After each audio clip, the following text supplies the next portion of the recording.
안녕하세요. 류바이블의 류경호 목사입니다. 모세오경의 네 번째 책 창세기, 출애굽기, 레위기, 민수기, 백성들의 인구수를 계수했다고 민수기, 넘버스 민수기, 본격적인 광야 생활이 이제 이루어지는 내용들이 나오고 있는데요.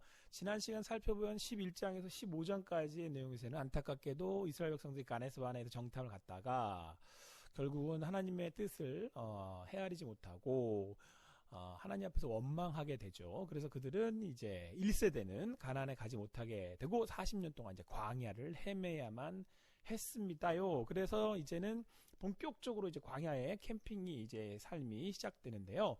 그래서 오늘은 계속 이어서 16장에서부터 이 광야의 삶들을 살펴보도록 하겠습니다. 여러분, 사실 우리가 가는 인생이요, 광야의 인생길입니다. 그러나 중요한 것은 하나님 우리에게 말씀하고 계신다는 것이고 구름기둥과 불기둥으로 우리를 인도하고 계신다는 것이죠. 그것을 믿음의 눈으로 볼 수 있도록 우리는 말씀을 하나하나 함께 알아가고자 합니다. 자, 그렇다면 준비되셨죠? 하나님이 인도하시는 광야로 함께 가시죠. 가나안에도 가지 못할 1세대들에게 광야는 무슨 의미가 있을까요? 우리는 이 관점을 가지고 지금부터 이스라엘의 광야 캠핑 여정을 따라가야 합니다. 기억하세요. 광야는 믿음의 여정에 있어서 언제 어떤 의미가 있을지에 대해서 이 관점을 가지고 봐야 한다는 거죠.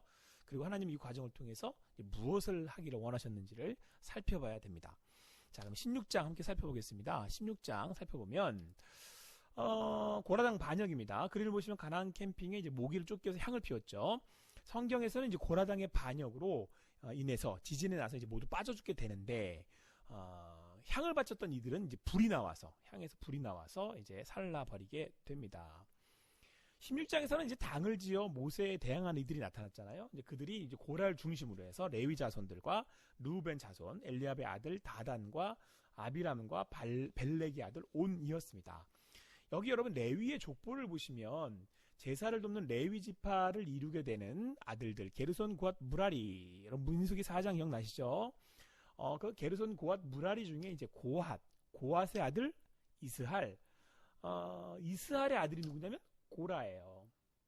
근데 이 고라는요, 모세와 아론의 사촌지가 아님에도 불구하고 주지관 자리마저 다 엘리사반에게 간 것에 이제 불만을 품게 됩니다. 다단의 경우는 자신들이 장자 르우벤의 지파였는데 유다 지파에게 주요한 자리를 내어준 것에 대해서 이제 마음이 상한 거죠. 그리고 이집트를 떠나는 것도 마음에 들지 않았어요. 그래서 드디어 이제 이들이 이제 작당을 해가지고 이제 반란을 일으키게 됩니다.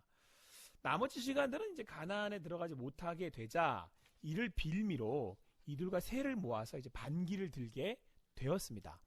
다 같은 회중인데 각각 거룩한데 스스로 여호와의 총회 위에 올랐다면서 이제 모세와 아론의 권위를 인정할 수 없다는 거죠. 그들의 주장은 모두가 하나님의 회중으로 거룩하다고 말하는 것이어서 어떻게 보면 정당한 듯 보입니다.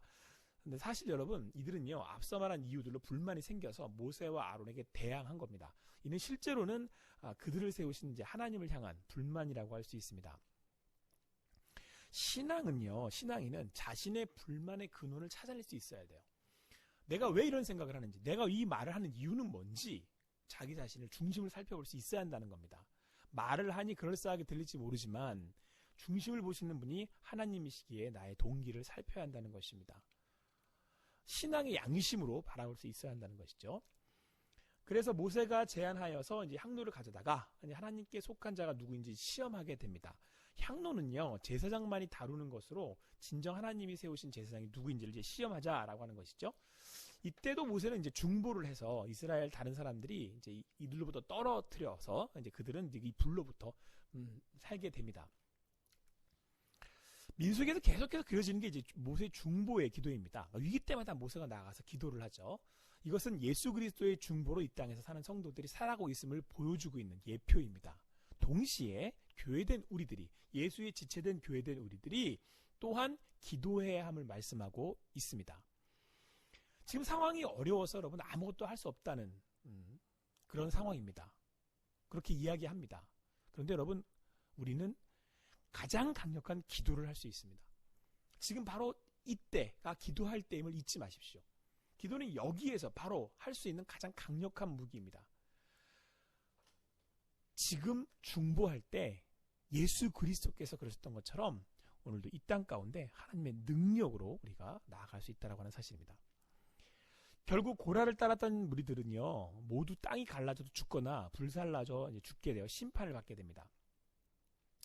우리 전체 그림을 보시면 이제 17장 그림 보시면 캠핑하러 산에 오르는 사람의 지팡이가 보이고요, 살구나무가 보이잖아요. 아론의 지팡이에 살구나무 싹이 돋게 됩니다. 고라낭 반역으로 하나님의 심판이 있을 후에 하나님은 모세에게 말씀을 하셔서 각 지파에서 이제 지도자들의 이름을 새긴 지팡이를 증거궤 앞에 이제 가져다 놓게 됩니다. 그리고 이튿날 증거막에 들어간 모세가 가지고 나온 지팡이 중에 아론의 지팡이에만 새싹이 돋고, 여기 뭐요? 살구나무가 되어 열매가 맺혀 있는 것을 보게 되죠.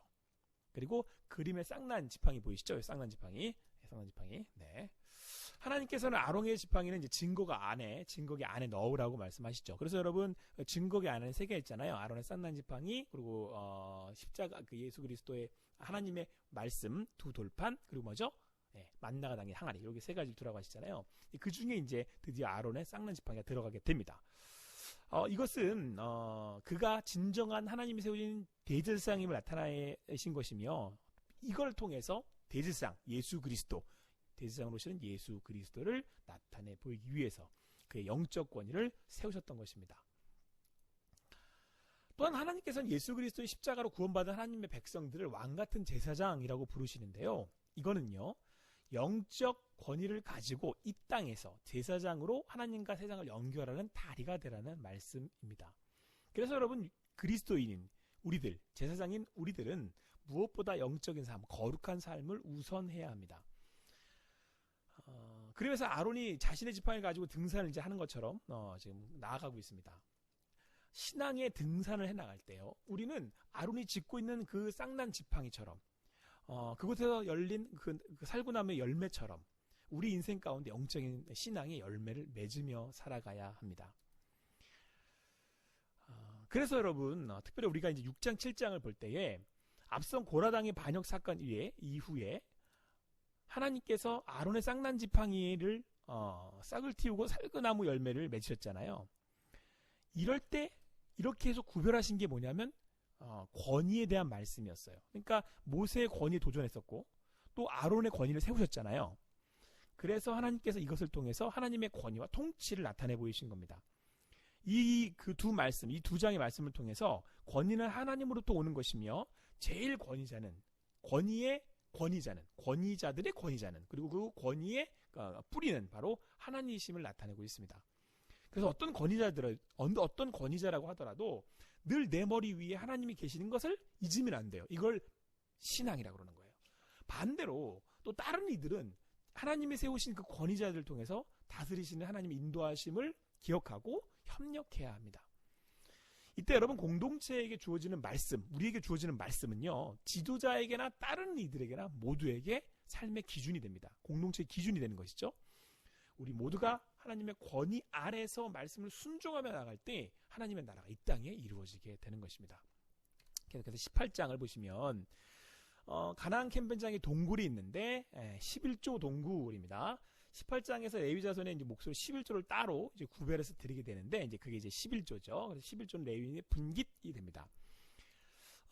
성소에 대한 죄와 제사장에 대한 직분에 대한 죄를 담당하시게 하기 위해서 하나님께서 이제 아론과 그의 아들들, 그의 자녀들에게 담당시키셨습니다. 그리고 레위 지파는 이제 장막 출입을 담당하고 제사장을 도와서 제사가 이루어질 수 있도록 이제 말씀하셨죠. 그리고 제사의 헌물을 드릴 때 사람이든 짐승이든 첫 것은 다 하나님의 것으로 드려라. 이것은 6월절의 그 구원, 그 애굽에 나올 때 6월절의 그 구원의 은혜를 기억해서 생명이 하나님으로부터 오며 하나님의 것이며 하나님의 구원하셨으면 이제 기억하게 하셨던 것입니다. 여러분, 여기서 우리는 11조의 목적을 한번 생각해 봐야 되는데요. 그 11조의 목적은 첫 번째는 하나님께 속했다, 하나님의 것이다, 하나님 우리에게 주셨으므로 감사한다 라고 하는 목적으로 11조를 드리게 됩니다. 그래서 여러분, 11조 동굴, 그럴 때 우리가 그 11조의 목적을 기억하고 소유됨을 고백하며 감사하며 드릴 때 하나님께서 우리에게 복 주신다라고 하는 것이죠. 여러분 이것은요 어느 것이 먼저라고 할 수 없고요. 하나님이 언약의 백성들에게 복을 주시고 복을 받은 백성이 하나님의 감사와 경외로 11조를 드리고 다시 하나님은 우리에게 복을 주시는 서로의 관계를 확인하고 지속하는 사랑의 고백입니다. 고린도서 9장 7절 각각 그 마음에 정한 대로 할 것이요 인색함으로나 억지로 하지 말지니 하나님은 즐겨내는 자를 사랑하시느니라. 보세요. 즐겨내는 자를 사랑하신대잖아요. 그러니까 우리의 마음의 표현인 거죠. 그렇죠? 그래서 여러분 11조원금은요 자원하는 것이면 기쁨으로 드려야 하는 거예요. 11조를 말할 때 기준을 정하는 것은 사실 신약에 와서 자신에게 주신 마음으로 할 것이라고 말씀하고 있습니다. 왜요? 자원하는 마음으로. 그래서 이제 여러분 구약에 나오는 것을 우리가 기준으로 도움을 삼아 사용할 수 있는 것입니다. 여러분 그래서 11조는 어디에 사용이 되냐면요 제사장의 생활과 성전 유지하는데 사용됐다고 말씀하고 있고요. 그래서 이것들을 이제 우리가 현대의 성도들에게 11조의 사용에 이제 그 근거로 말한다면 우리는 먼저 교회 유지와 전임 사역자들을 위해서 사용할 수 있고요. 그리고 선교 등의 교회 사역에 사용되는 것을 우리가 알 수 있습니다. 여러분 우리가 11조를 할 때 우리는 우리의 신앙을 고백하게 됩니다. 레위 지파는 땅을 분배받지 않고 이스라엘 지파들이 드리는 11조를 받게 되었죠. 그래서 레위 지파는 전적으로 제사장과 제사를 섬길 수 있었습니다. 그래서 여러분 현대 교회에도 11조를 통해서 교회가 유지가 되고 또 전임들이 사역을 할 수 있는 겁니다. 자, 그런데 이때 레위 지파도 자신들이 11조를 또 하게 됐어요. 11조에 11조를 한 것이죠. 그러니까 11조의 의미는 뭐예요? 바로 자기 신앙의 고백이라는 겁니다. 첫째, 하나님이 주인이십니다. 하나님이 내게 주셨습니다. 하나님 겁니다. 라고 하는 고백이고요. 둘째, 물질을 통제하는 삶이에요. 이 부분이 저는 개인적으로 굉장히 강조하고 싶습니다. 물질이 나의 삶을 주장하는 것이 아니라 하나님으로부터 받은 청지기가 하나님의 뜻을 따라 이것을 사용하는 것이죠. 하나님이 원하는 그곳에. 여러분 이때 우리는 어떤 삶을 살게 되냐면 이 세상의 물질에 통제받지 않는 그것들을 내가 주인 되어서 하나님의 뜻에 맞게 사용하는 삶을 살게 되는 것입니다. 그러므로 11조는 우리 믿는 사람에게 있어서는 신앙 고백일 뿐만 아니라 이 땅에서 물질을 내 것으로 통제할 수 있는 아주 주요한 신앙의 통로가 되는 것입니다.